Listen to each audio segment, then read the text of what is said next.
जय माता दी दोस्तों, आप सभी को निर्जला एकादशी की हार्दिक शुभकामनाएं। आज हम इस वीडियो में बात करेंगे निर्जला एकादशी का व्रत साल 2025 में कब रखा जाएगा, क्योंकि इस बार निर्जला एकादशी की तिथि 2 दिन पड़ रही है, जिस वजह से निर्जला एकादशी का व्रत किस दिन रखा जाए इसको लेकर संशय की स्थिति बनी हुई है। तो आपको इस वीडियो में निर्जला एकादशी व्रत की सही तारीख बताएंगे कि व्रत किस दिन रखना श्रेष्ठ होगा। साथ ही व्रत पारण का समय भी बताएंगे और इसकी संपूर्ण पूजा विधि क्या है, निर्जला एकादशी व्रत के जरूरी नियम क्या क्या है, इस व्रत का क्या महत्व है, इस दिन क्या दान करना चाहिए, क्या करना चाहिए, इसकी संपूर्ण जानकारी आपको इस वीडियो में प्राप्त होगी। लेकिन वीडियो शुरू करने से पहले आपसे निवेदन है कि यदि वीडियो आपको थोड़ा सा भी अच्छा लगे तो कृपया एक बार लाइक अवश्य कर दीजिएगा और मनोकामना पूर्ति के लिए कमेंट बॉक्स में अवश्य लिखिएगा जय श्री हरि या जय लक्ष्मी नारायण।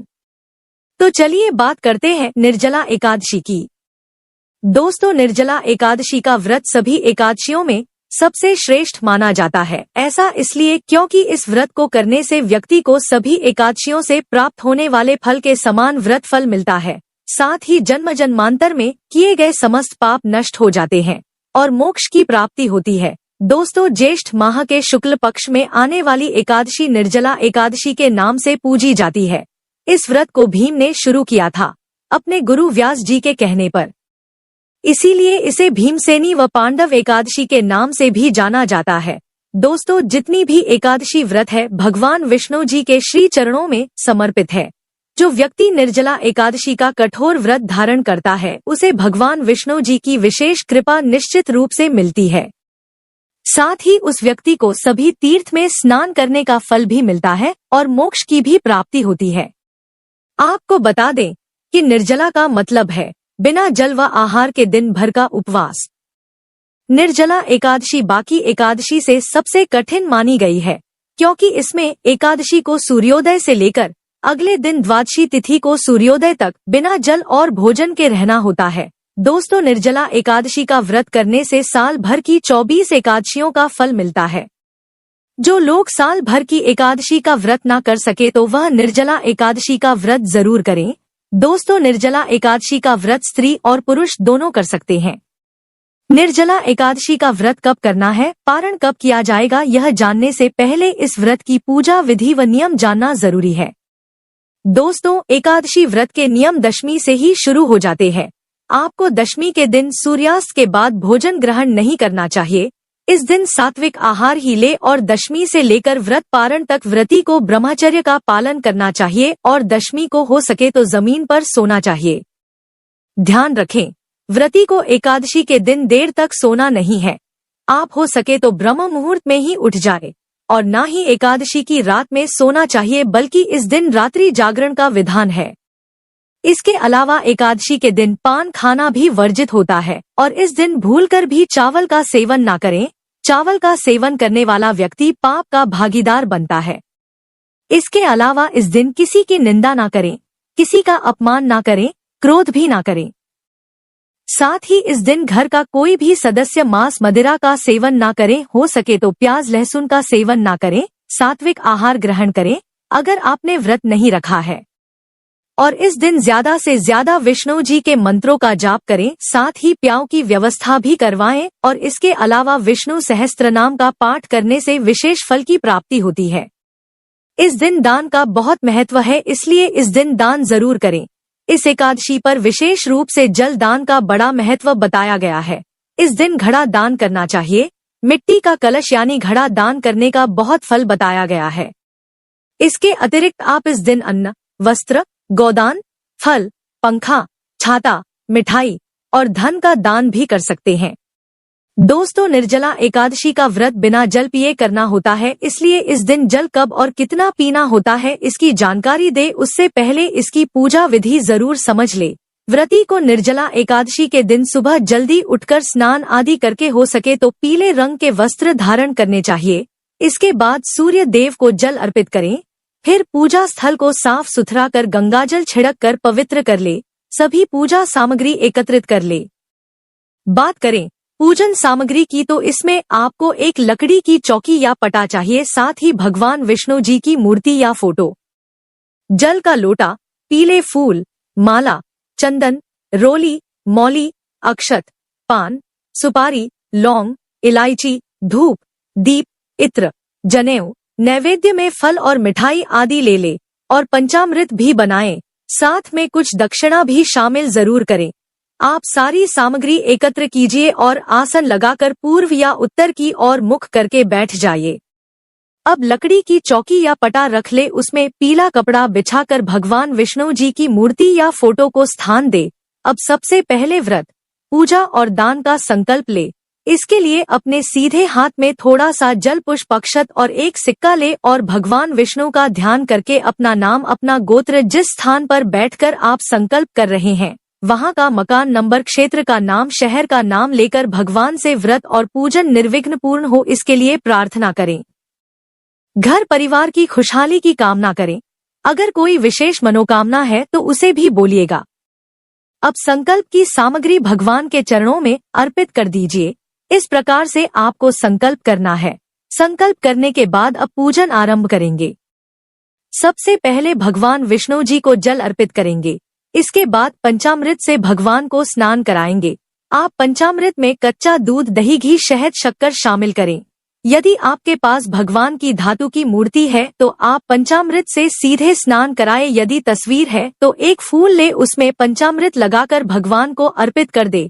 पंचामृत से स्नान करने के बाद पुनः शुद्ध जल से स्नान कराएं, यानी शुद्ध जल अर्पित करें।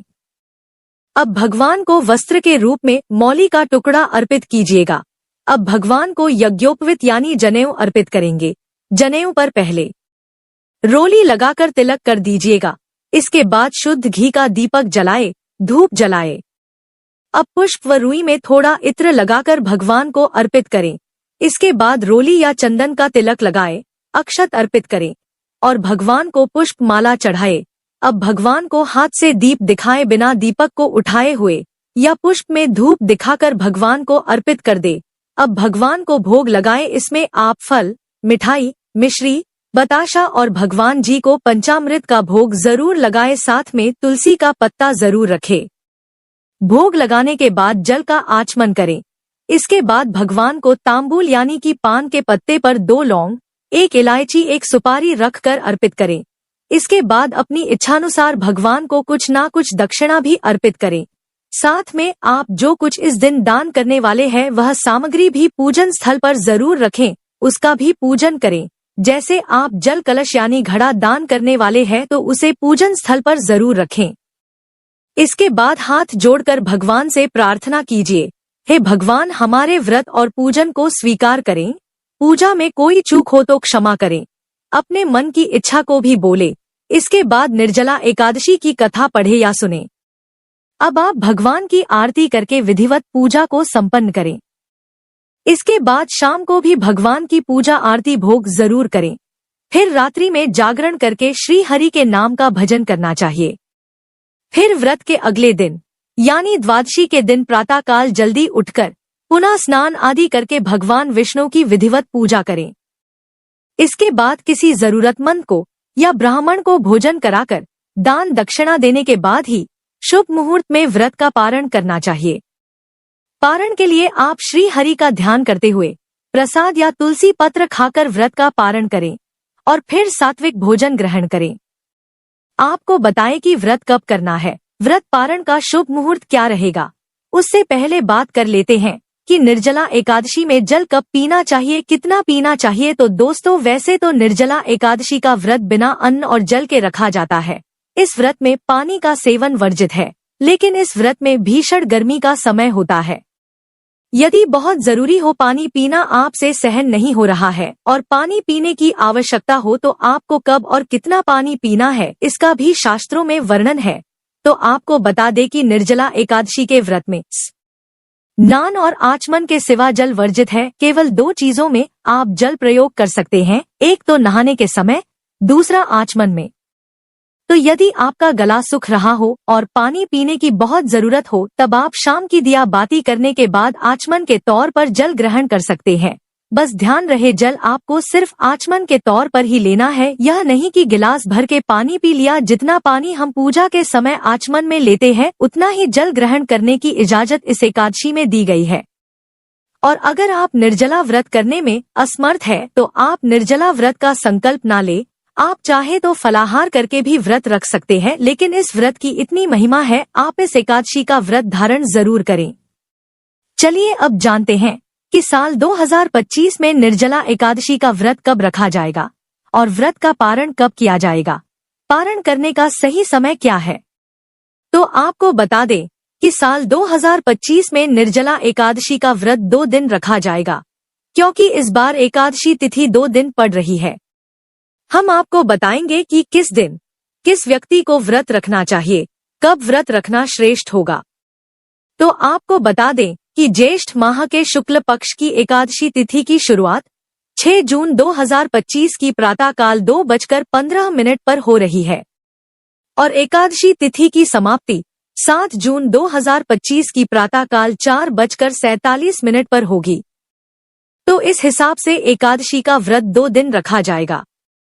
पहला 6 जून 2025 दिन शुक्रवार को और दूसरा 7 जून 2025 दिन शनिवार को। ध्यान रहे जो व्यक्ति पारंपरिक जीवन में है यानी गृहस्थ जीवन में है, सामान्य जन है और उद्या तिथि को महत्व देते हैं, तो वह पहले दिन वाली एकादशी यानी 6 जून 2025 दिन शुक्रवार को व्रत रखेंगे और 7 जून को पारण करेंगे। लेकिन जो लोग सन्यासी हैं, विधवा है और मोक्ष के इच्छुक व्यक्ति हैं यानी वैष्णव जन है, तो वह दूसरे दिन वाली एकादशी यानी 7 जून 2025 दिन शनिवार को व्रत रखेंगे और 8 जून को पारण करेंगे। चलिए अब जानते हैं कि जो लोग 6 जून 2025 को व्रत रखेंगे तो वह पारण कब करेंगे, व्रत पारण का समय क्या रहेगा। तो आपको बता दें कि व्रत पारण का समय 7 जून 2025 की दोपहर को 1:44 से लेकर शाम 4:31 पर रहेगा और पारण तिथि के दिन हरिवासर समाप्त होने का समय 7 जून 2025 की सुबह 11:25 पर रहेगा। वहीं जो लोग 7 जून को व्रत रखेंगे तो उनके लिए व्रत पारण का समय 8 जून 2025 की सुबह 5:23 से लेकर सुबह 7:17 तक रहेगा और पारण के दिन द्वादशी समाप्त होने का समय 8 जून 2025 की सुबह 7:17 पर रहेगा। तो दोस्तों, यह जानकारी आपको अच्छी लगी तो कमेंट में जय श्री हरि या जय लक्ष्मी नारायण की जरूर लिखें। वीडियो थोड़ा भी अच्छा लगा हो तो कृपया वीडियो को लाइक अवश्य करें, शेयर करें और साथ ही साथ हमारे चैनल